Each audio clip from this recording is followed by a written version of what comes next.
धोखे में उस नीच ने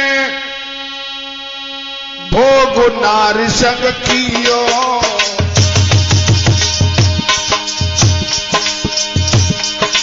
जन मन में सोच विचार रे गजब तो कर दो भारी।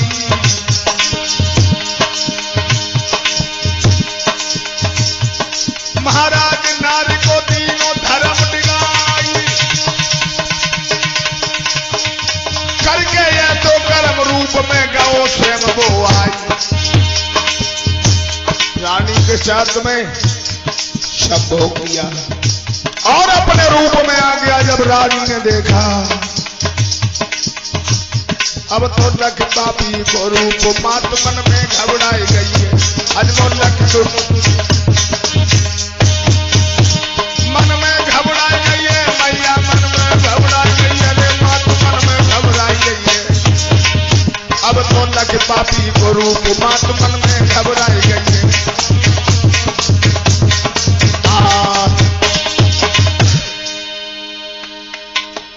अपने रूप में आ गया। रानी ने देखा, जवाब दिया, तू मेरा पति नहीं है, तू राक्षस है। तूने मेरे पति का रूप धारण करके मेरे धर्म को नष्ट किया है। नालायक को क्या किया? अगर मुझे पहले से पता पड़ जाता पतिव्रत के तेज से तो जला करके मट्टी में मिला देती। और इतनी कहकर रानी फूट फूट करके रोने लगी।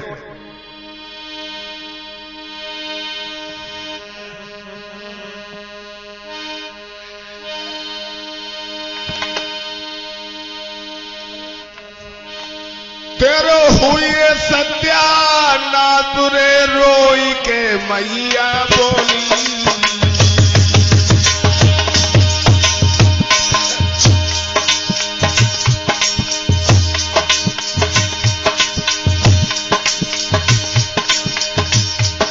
तेरो होवे सत्या ना तुरे रोई के रानी बोली।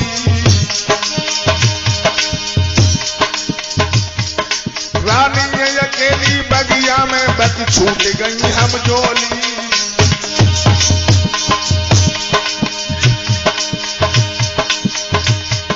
महाराज मात वो मन में घबरा ली और करके मन में ख्याल आज पर सेवक आखिर पानी। बाकी अब आखिर तो नीर वहां बगिया में बरसोए। बाकी अब आखिर से नीर वहां बगिया में बरसत हुए।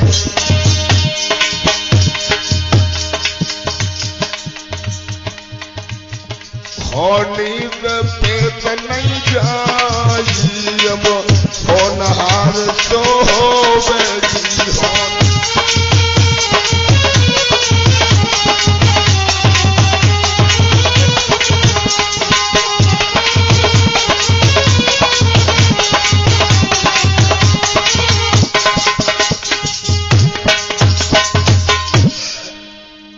रानी जब रोने लगी, द्रुमल कहने लगा, पमर्रे का रोना बंद कर दो। तुम्हें पता है हमने अनर्थ नहीं किया, तुम मुझे गलत बता रही है। मैंने ये सोचा कि राजा उग्रसेन पर कोई संतान नहीं है, रानी की गोदी सोनी है।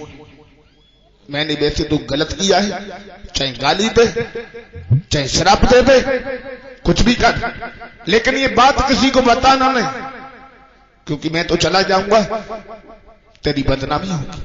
इसलिए जो मैंने तेरे साथ में किया है तो मैं तुझे वचन देता हूं कि मेरी शक्ति से, मेरे बिंद से तेरे एक ऐसा पुत्र पैदा होगा, जब तक धरती आसमां सूर्य चंद्रमा मौजूद रहेंगे तेरे बेटे का नाम लेंगे लोग। ये कहा उसने। और एक बात और बता रहा हूं, ऐसा वैसा पुत्र नहीं होगा वो। अगर तूने ये अपने मन की बात यदि अपने पति को भी बताती तो तू उनकी नजरों से गिर जाएगी, और नहीं बताएगी तो तेरे पुत्र पैदा होगा, तेरी और तेरे राजा के जीवन में खुशी प्रदान कर दे, क्योंकि तुम्हें संतान का दुख है ना।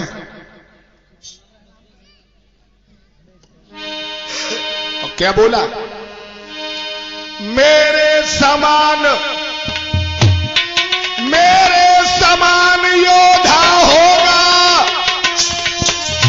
कोई भी जीत न पाएगा। राजा नर की तो बात है क्या, इंद्र भी हार कर जाएगा।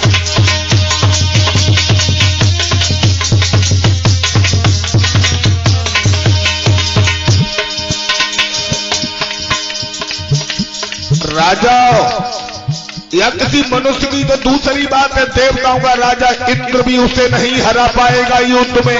और सुन, एक काम तो वो गलत करेगा। क्या? ऋषियों मुनियों का ब्राह्मण को बेशक वह बहुत सताएगा, पर ध्यान रहे खुद पार ब्रह्म के हाथों मारा जाएगा। पर ध्यान रहे खुद परम ब्रह्म के हाथों मारा जाएगा।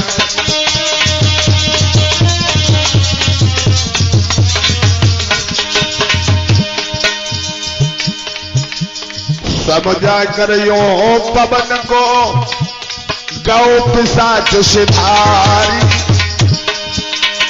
सदियों की होने लगी फिर से वही पुकार।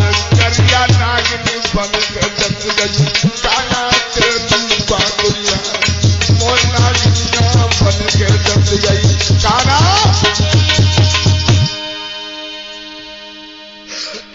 इतना समझा कर सुखदेव कहते हैं परीक्षित वो राक्षस द्रुमल तो चला गया।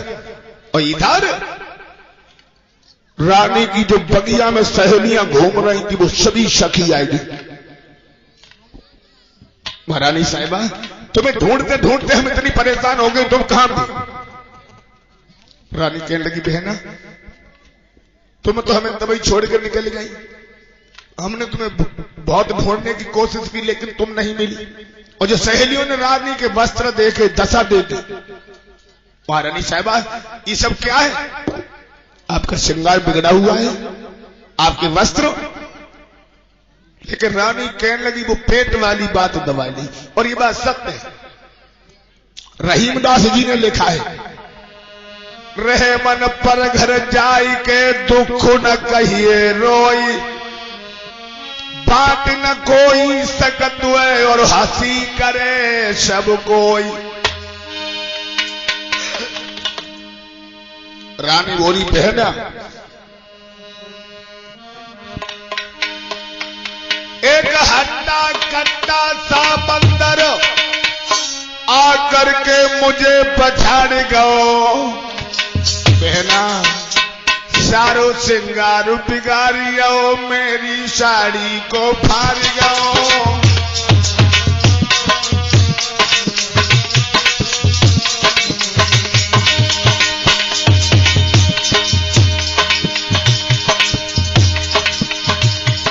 एक हट्टा कट्टा सा बंदरा आकर के मुझे पछाड़ दिया, मेरी साड़ी को फाड़ दिया, सारा श्रृंगार बिगाड़ दिया।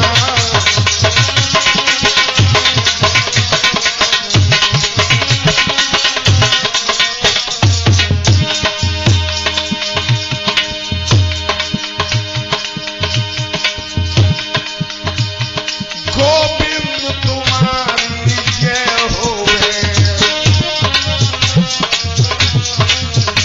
मेरे श्याम तुम्हारी जय होवे,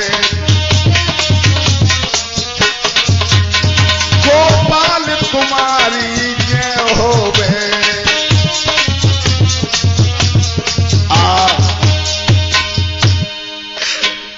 आज वो पेट वाली बात मैया पवन ने छुपा ली और कहने लगी बहना चलो बहुत टाइम हो गया, सूर्यास्त होने को जा रहा है, चलो महलों को।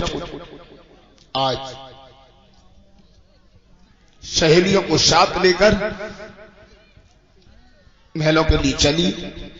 आज वो पेट वाली बात किसी को नहीं बताई उसने। सुखदेव जी कहते हैं परीक्षित वैसे तो ये कहा गया है, क्या शास्त्रों में प्रमाण मिला है?